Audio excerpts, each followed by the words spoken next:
अलिक यस्तो गर न पोजहरू दे हो अर्को पोज दे अर्को दे एक्सक्युज मी तपाईँको नम्बर दिनुहोस् न मलाई दाजु चाहिँ के भइरहेको हौ राम्रै अघि परदेखि हेरिरहेको हो तपाईँहरूलाई कस्तो मन पर्यो नि त नम्बर दिनुहोस् न दिनुहोस् तपाईँको दिनुहोस् न दिनुहोस् न नम्बर उता जानु कस्तो डिस्टर्ब भइरहेको हौ राम्रै तपाईँको दिनुहोस् न के भएको यो दाजु राम्रै टिकटल त अघि दिन हेरेको पुरा उयो गरे जस्तो लाग्दैछ हौ म चाहिँ मलाई पनि त्यस्तो लाग्दैछ केटीहरूलाई पुरा सताएको जस्तो लाग्दैछ हौ त्यही त के अरे ह्युमन बिङ्स केटीहरूलाई के भन्छ फिमेललाई त्यसरी सताउनु हुँदैन नि हौ के त गर्नुपर्छ होला हौ दिनुहोस् न हौ नम्बर उता जानु है उता जानु लाग्दैन चेलीहरूलाई त्यसरी छेडछाड गर्छस् तँहरूले गर्दाखेरि जसले गर्दाखेरि हाम्रो चेलीबेटी है म सानो के अरे भन्छ सेफ छैन नम्बर माग्छस् बहिनीहरूलाई तेरो घरमा चेलीबेटी छैन बताऊ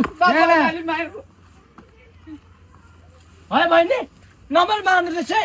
तपाईँ त कस्तो राम्रो हुँदै रहेछ त्यो दाजुले त अघि वाक्कै लाग्थ्यो हामीलाई त्यही त त्यसले त्यो हरामीले बाटोमा तिमीहरूलाई अलिकति त्यो के गर्नु सक्छ है बरु नम्बरहरू दिइराख के पर्यो भने मलाई कल गर्नु नि ल नम्बर लगाइराख्नु केही पऱ्यो नि हामीले भन्नु नि आइफोन हो नगर 17 हो नम्बर लेखिराख त बाटोतिर के होइन त्यसले डिस्टर्ब गर्यो भने चाहिँ मलाई भन्नु नि ल हामीले कल गर्ने ठटाइहाल्छ नि अहिले यहाँ बदमास थ्याङ्क यू हुन्छ हुन्छ खिच्दै गर्नु गर्नु है कल ल गर्नु नि है त्यस्तोले गर्दा चेलीबेटी सेफ पो छैन त हाम्रो है दाजु कस्तो राम्रो ठिक छौ साला धुलाई खाने चाहिँ म ठिक छैन पो नम्बर लान्छ तँहरू साला के अन्त के गर्छौ अन्त अब नम्बर लिएको छौँ त हामीले लेख्छौँ है अन्त अब त्यो केटीको त मैले नम्बर लिएँ हो त्यो अर्को केटीको नम्बर के गर्छस् तँहरूले अब त्यतिकै साली त कहाँ तैँले पहिला मिलाउनु पर्यो नि आइडिया त मेरो होइन नि मैले दिन त्यो नम्बर त के लाग्दो ले नम्बर ले मलाई साला धुलाई तँलाई मैले गर्दा पाइस् नि अरे ल त्यहाँनिर त्यत्रो हिरो एन्ट्री गर्ने को सक्थि त्यति हिरोको एन्ट्री गराउने चाहिँ को मैले गर्दा पाइस् हौ तँले नम्बर प्लान कसको